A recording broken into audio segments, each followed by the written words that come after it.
Good morning, dear children. This is your science teacher Surekha Panda from LHS Gwalior. Today I am back again with yet another interesting chapter in science, nutrition in animals, where we will get to learn how animals have their food. How do we eat food? We simply chew the food in our mouth and then it gets digested in our stomach, right? Do you know how does a starfish feed? A starfish pops its stomach out through its mouth and have its prey. The stomach is then pulled slowly inside the body where the food gets digested. Unbelievable, isn't it? The chapter beholds in itself so many new things to learn. So let's explore. Chapter 2, Nutrition in Animals. The session plan for today is introduction of the chapter, different ways of taking food, digestion in human, organs and glands involved in digestion, teeth and tooth decay, digestion in grass eaters, feeding and digestion in amoeba. Before starting the chapter, let's know what is nutrition.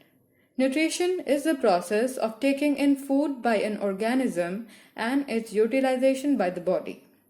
Nutrition is an essential life process and it is accomplished in 5 basic steps. They are: Step 1. Ingestion, taking in of food by the body. Digestion, breakdown of complex food into simpler form. Here, complex food stands for protein, carbohydrate, and fat, which are bigger molecules and are converted into smaller forms in the process of digestion. Step 3 is absorption. It is a process by which the digested food passes into the blood vessels near the wall of small intestine. Step 4, assimilation. It is a process by which the absorbed food is distributed and utilized by the body. Fifth and the final step, egestion, removal of undigested waste from the body. We all know that animals show heterotrophic mode of nutrition. That means animals are heterotroph. Why?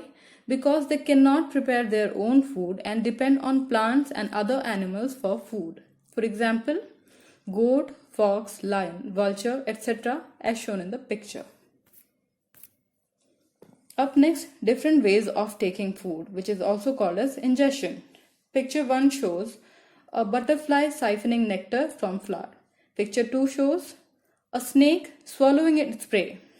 Picture 3, a calf suckling milk from cow. And picture 4 is about us. How do we humans eat food? Coming to digestion in humans. Digestion in humans takes place inside the digestive system. The digestive tract, also known as gut or alimentary canal, along with the associated glands together constitute the human digestive system. The following are its parts. Number 1, mouth or the buccal cavity, also known as oral cavity. Number 2, food pipe or esophagus. Pipe-like structure extending from the oral cavity is called as esophagus. Number 3, stomach. Esophagus ends up into a chamber called as stomach. Number 4, small intestine. This highly coiled orange structure is called small intestine. Number 5, large intestine ending in the rectum. Surrounding the small intestine lies large intestine and it ends up to a chamber called as rectum. Number 6, anus. Anus is the opening that lies just after the rectum. Number 7, associated glands in the form of salivary gland, liver and pancreas. Salivary gland can be seen in the buccal cavity.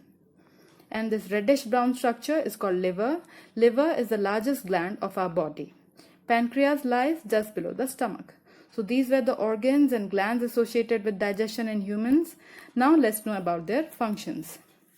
Number 1, buccal cavity. It comprises of teeth, tongue and salivary gland. Its functions are: Number 1, ingestion of food. Ingestion means taking in of food. Number 2, teeth helps in mastication. Mastication means chewing. Number 3, tongue mixes the food with saliva and helps in swallowing. Number 4, salivary gland releases saliva which digests starch. Dear kids, please note that digestion is starting right from the buccal cavity. Now coming to the esophagus. Esophagus simply passes the food from the mouth to the stomach. No other functions. Number 3, stomach. Stomach comprises of gastric gland, hydrochloric acid and mucus. Its functions are: gastric juices aids protein digestion. Acid kills the germs, and mucus protects the lining of the stomach wall. You may be wondering that if we have acid in our stomach, then why don't we get burns? It is because of mucus, because mucus protects the lining of the stomach wall. Number 4, small intestine. It receives the secretions from liver, pancreas, and intestinal juices. Its functions are: receives the secretions from liver, pancreas, and its wall. Number 2, liver release bile and digests fat. Number 3, pancreatic juice helps in digesting carbohydrate, protein, and fat. Number 4, intestinal juices converts them into simpler substances. Number 5, absorption and assimilation takes place here. Dear kids, please note again that digestion is starting right from the buccal cavity and it is ending in the small intestine. Now coming to the large intestine. Its functions are: number 1, absorbs water and mineral from the undigested waste. Number 2, passes the undigested waste to the rectum. So, no glands are there in the large intestine and it functions to absorb water and mineral from the undigested waste. Number 6, anus. It expels the undigested waste by egestion. Now let us know how small intestine absorbs food, or how is the process of absorption taking place. The inner wall of small intestine contains numerous small finger-like structure called villi.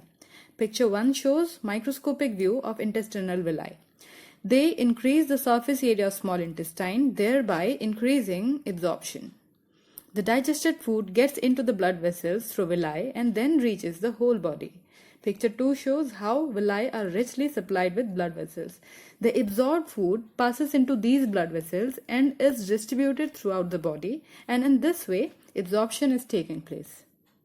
Up next is teeth and tooth decay. In humans, teeth are rooted to the gums and are arranged in upper jaw and lower jaw. Teeth occur twice in lifetime in the form of milk teeth and permanent teeth. There are 4 different kinds of teeth in humans, namely incisors, 8 in number and they function for biting. Canines, 4 in number and they function for cutting and tearing. Premolars, 8 in number, and molars, 12 in number and they function for grinding. Now let's know about tooth decay. Tooth decay is a process in which tooth becomes rotten due to the formation of cavities in it, leading to pain. If we do not clean our teeth and mouth after eating food, then many harmful bacteria begin to grow and live in our teeth. Digestion in grass eaters. Dear children, have you seen cows and buffaloes chewing continuously? Let's find out why they do so. Cows and buffaloes quickly swallow the grass and store it in a part of the stomach called rumen. You can see it from the diagram. Here the food gets partially digested and is called as cud. But later the cud returns to the mouth in small lumps and the animal chews it. This process is called rumination and these animals are called ruminants. Bacteria present in the rumen digest cellulose eaten in the form of grass. Dear children, can we digest cellulose? No, we cannot because we do not have the enzymes or the bacteria that can digest cellulose. Coming to the last topic of today's session, feeding and digestion in amoeba. Dear children, amoeba is a microscopic unicellular organism that keeps on changing its shape continuously. Amoeba feeds on some microscopic organisms. When it senses food, it pushes out pseudopodia around the food particle and engulfs it. Here, pseudopodia means the false feet of amoeba. In picture 1 and 2, you can see amoeba throwing out pseudopodia in order to engulf the food particle.